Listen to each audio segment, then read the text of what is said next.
이것이 장애물인지 아니면 디딤돌인지 그것은 시간이 좀 지난 후에 확실해집니다.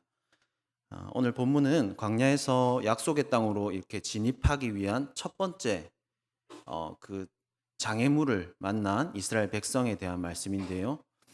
어, 잘 아시는 요단강이라는 장애물입니다. 요단강은 분명 거대한 장애물입니다. 하지만 이 일의 결과를 우리는 알고 있지 않습니까? 결과를 알고 있는 우리는 이것이 앞으로 약속의 땅, 이스라엘 백성들이 약속의 땅 정복에 있어서 장애물이 아니라 중요한 디딤돌이라는 것을 알고 있습니다. 오늘 이 본문을 통해서 이 거대한 요단강이 어떻게 장애물이 아니라 디딤돌이 될 수 있었는지 그것을 좀 살펴보려고 합니다. 그래서 이 본문이 알려주는 성경적 원리를 통해서 우리의 인생에서 만나는 장애물이 디딤돌 되어지기를 바랍니다. 여호수아가 이끄는 광야 2세대는 이제 약속의 땅 목전에 와 있습니다. 지난 시간 살펴본 본문에서 이 요단강 앞에 오기 전에 시딤 지역에서 여호수아가 정탐꾼 2명을 보내지 않습니까? 그리고 그 정탐꾼이 다녀와서 여호수아에게 보고를 합니다. 정탐의 결과를 한마디로 말하자면 바로 확신입니다. 이방 여인 라합의 입에서 여호와 하나님이 고백이 되었고 여리고의 온 주민의 간담이 녹았다는 말을 이방 여인으로부터 듣게 됩니다. 그러니까 지금 싸우기도 전에 여호와 하나님이 행하신 일을 그들이 들었고 여리고의 모든 주민들이 두려움에 벌벌 떨면서 전의를 상실한 것입니다. 이 보고를 받은 여호수아는 아침 일찍 일어나서 200만 이스라엘 백성을 이끌고 시딤에서 요단강 앞까지로 이동을 합니다. 시딤에서 요단강까지 약 12km 정도 되는 이 거리를 지금 200만 명이 이동을 하려면 좋기 하루는 걸리는 거리입니다. 하나님께서는 하룻길을 행진하여서 요단강 앞에 이른 그들을 이르게 하신 후에 그 강을 바로 앞에 두고서 거기서 3일을 텐트를 치고 머물게 하십니다. 의문이 듭니다. 왜 하나님께서는 요단강 앞에서 3일이나 텐트를 치고 머물게 하시는가? 이왕이면 멈추지 않고 요단강을 쭉 건너게 해주시면 좋지 않겠습니까? 지금 백성들의 사기도 막 오른 상태고 확신을 가지고 지금 탄력 받아서 그죠? 쭉 들어가면 가장 좋을 텐데 말입니다. 여호수아 4장 19절을 보면 지금 이 타이밍이 요단강 앞에 도착한 이 타이밍이 첫째 달 10일이라고 하는데요. 이를 지금으로 따지면 3, 4월입니다. 이때 요단강 지역은 비가 쏟아지는 장마철입니다. 그리고 요단강의 근원이 되는 헐몬산에 이제 얼어 있는 눈들이 녹아서 요단강 쪽으로 막 내려오는 그런 시점입니다. 그래서 요단강의 수위가 최대로 높아지는 그런 시기입니다. 화면 한번 보실까요? 혹시 준비되어 있나요? 예. 화면 한번 보시면 어, 이 요단강이 평소에는 강폭이 30m 정도밖에 안 됩니다. 그리고 수심이 1m밖에 안 됩니다. 허리까지 성인 남자라면 허리 정도 생각하시면 되는데 물론 지금 200만 명 속에 그죠? 작은 아이들도 많고 연약한 여인들도 많고 그런 상황이지만 그렇다 하더라도 뭐 어떻게 애들을 뭐 들쳐 업고 밀어주고 끌어주고 땡겨주고 하면 뭐 그죠? 가능하겠다는 생각은 듭니다. 위의 상황은요. 그런데 지금 밑에 상황이 어떻습니까? 지금 장마철이고 요단강의 강폭은 1.6km나 됩니다. 그리고 수심은 3, 4m가 됩니다. 그리고 물살은 또 얼마나 세겠습니까? 얼마 전에 폭우로 강들이 범람하는 것을 보셨을 것입니다. 뭐 가축이 막 떠내려가고 자동차며 집까지 떠내려가는 뭐 그런 상황이 지금 요단강의 모습인 겁니다. 이런 상태에서 이스라엘 백성들이 요단강을 앞에 두고 범람한 요단강을 앞에 두고서 텐트를 치고 3일을 자면서 있는 겁니다.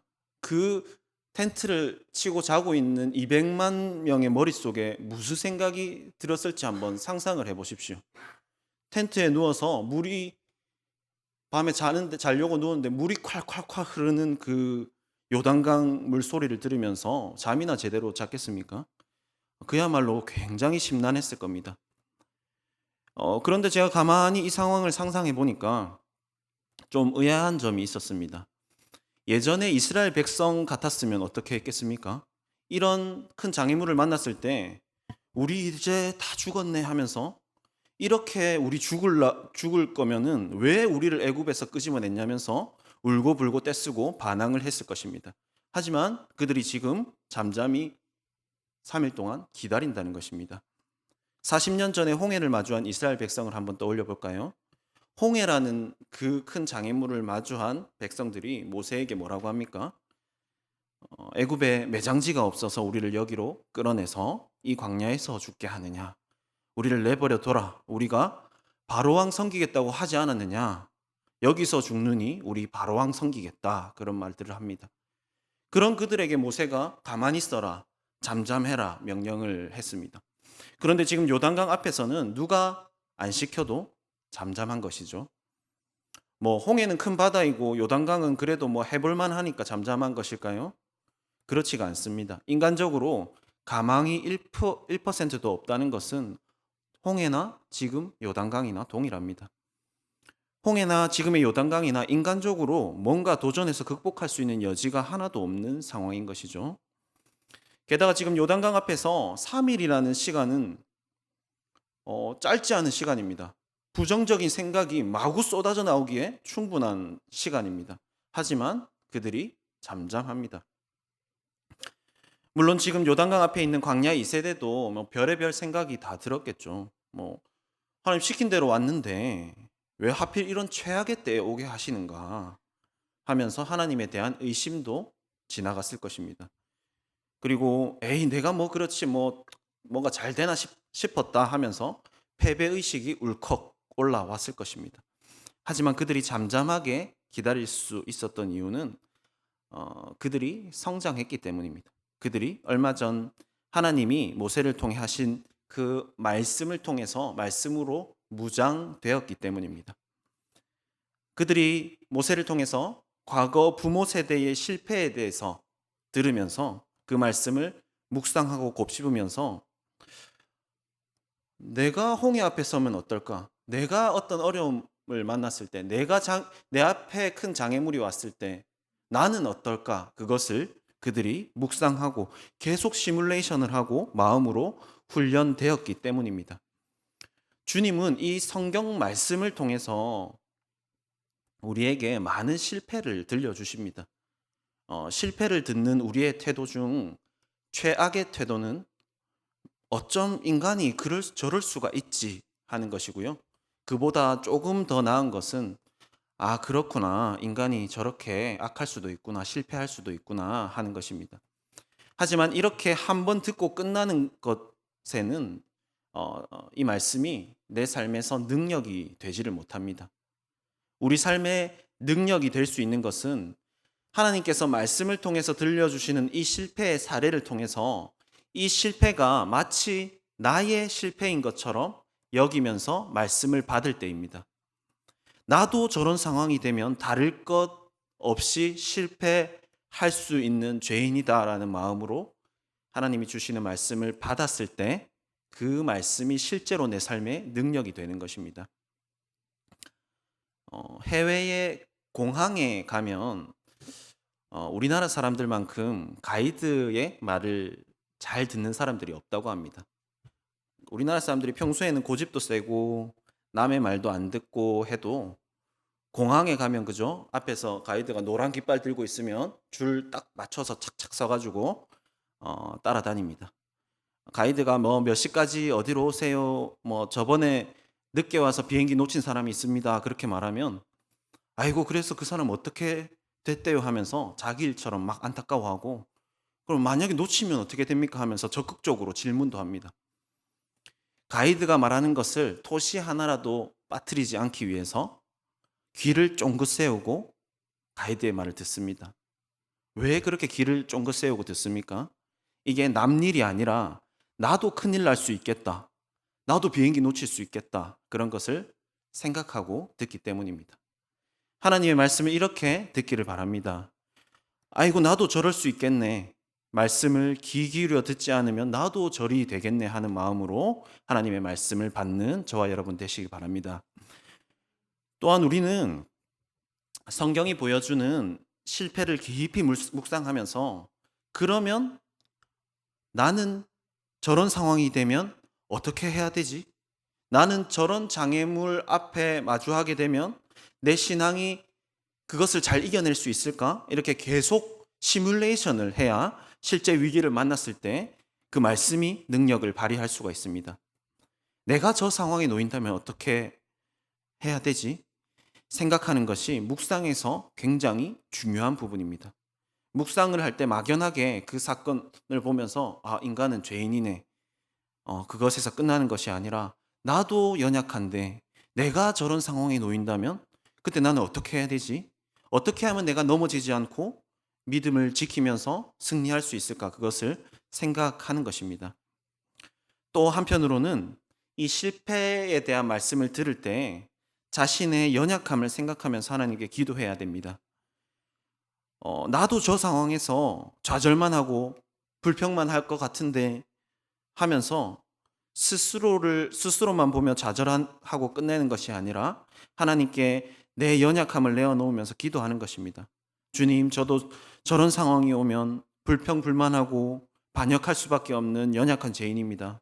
주님, 저런 상황이 와도 내가 신앙을 잘 지키고 순종하는 자 되게 해 주십시오. 그렇게 기도해야 되는 것입니다.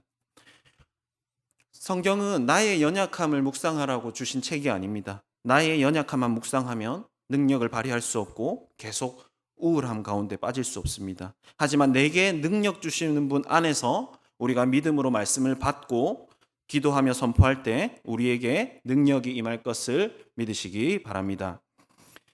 광야 2세대는 모세를 통해서 부모 세대의 실패를 들었을 것입니다. 그리고 그 실패를 남일처럼 여기는 것이 아니라 당장 내가 겪어도 전혀 이상할 것이 없는 실패로 여기고 묵상을 했습니다. 자신의 삶에 적용하며 시뮬레이션 했습니다. 그 결과 평소에 묵상하던 그 일을 딱 마주했을 때 자신의 삶에 적용하며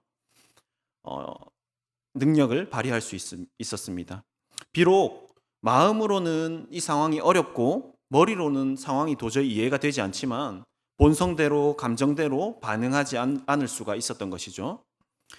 이 하나님의 말씀을 옛날 옛적 이야기가 아니라 곧 내 삶에 실제로 일어날 수 있는 위기라고 생각하고 정말로 내 가이드로 여길 때에 말씀은 능력이 되어서 우리를 지켜주는 것입니다.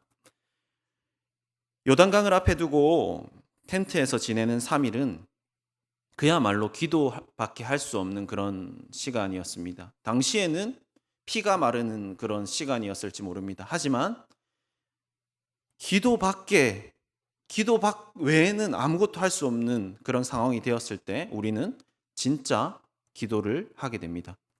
그러므로 요단강 앞에서의 3일은 약속의 땅을 들어가기 전 진짜 기도를 할 수 있는 그런 주님이 주신 소중한 시간이었습니다. 지금 약속받은 땅이 눈앞에 있습니다. 그런데 현실의 요단강이 시커멓게 콸콸 흐르고 있습니다. 이때에 우리의 선택지가 항상 두 가지가 있습니다. 포기하고 절망하거나 기도하거나 두 가지가 있습니다. 그때 기도를 선택할 때에 이 기도는 반드시 승리의 기도가 될 것을 꼭 믿으시기 바랍니다. 깊은 절망 속에서 기도하던 3일째 되던 날 이제 출발 명령이 떨어집니다. 건너는 방법은 나무로 배를 만들어서 가고 줄을 잡고 가는 그런 인간적인 방법이 아니었습니다. 인간의 방법을 하나님이 아예 다 차단해 놓으신 상태입니다. 하나님의 방법은 언약궤를 앞세워서 가는 것입니다. 그림 두 번째 한번 띄워주실래요? 지금 상황을 보시면 맨 앞에 언약궤가 먼저 앞서서 가고요. 그리고 1km 뒤에 4만 선봉부대가 따라갑니다. 그리고 그 뒤에 200만의 본대가 따라갑니다. 이렇게 하나님을 상징하는 하나님의 궤와 1km 거리를 두는 것은 하나님에 대한 경외심을 의미합니다. 하나님은 백성과 물론 가까운 분이십니다. 하지만 우리가 함부로 대도 되는 분이 아니심을 우리가 잊지 말아야 합니다. 전쟁을 할 때는 제일 앞에 가장 강력한 무기, 가장 강력한 군대를 두는 것이 상식이죠. 그런데 지금 제일 앞에 비무장 상태의 궤를 맨 제사장들이 서 있습니다.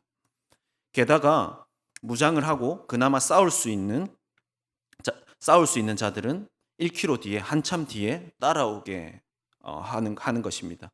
만일 저기를 가는 동안에 적들이 옆에 매복하고 있기라도 한다면 그대로 끝나는 것입니다.